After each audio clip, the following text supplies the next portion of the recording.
Now we're going to take a look at a different company called RELX. So RELX was founded in 2018 by Kate Wang. Kate Wang has a finance degree out of a Chinese university and then went and completed an MBA from Columbia University in New York. After her MBA, she went and worked for Bain & Company before working at Didi Chuxing and then Uber in China. Wang is an illustration of keeping your eyes open. In 2017, e-cigarettes were everywhere in the US, but they were still a rare sight in China.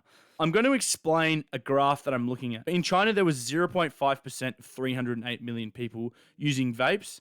In the US, there were 34 million smokers and 32% of them used vapes. And in the UK, there were 7 million smokers and 50.4% of them smoked vapes. She saw the growth of the market overseas in the US and in other countries, but not in China. And China had the biggest population of smokers.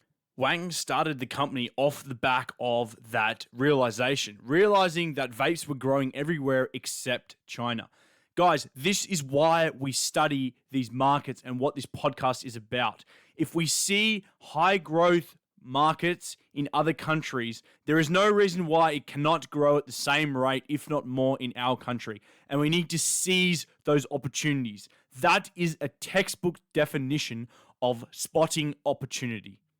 Now we're going to look at how this can translate into creating a massive company. And I'm going to read you some of the sales growth of RELX. They launched in 2018, and by the end of 2018, they did $19 million in sales. By 2020, they were doing $585 million in sales, which is fucking crazy. And at the time, they only had 2% of China's 308 million people using the product.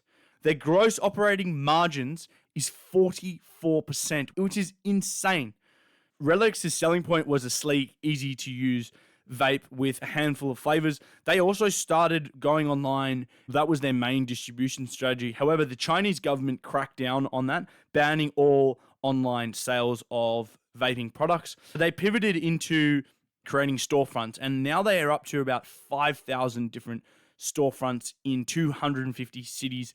They also installed ID and facial recognition software to prevent minors from being able to buy vapes at these outlets. In China, the tobacco industry is controlled by the CCP, and the regulators are not sure whether they want to classify the RELX company as part of the tobacco industry. If they do, then it will obviously fall under the control of the CCP, which would be a shame, but I guess that's how it works in China.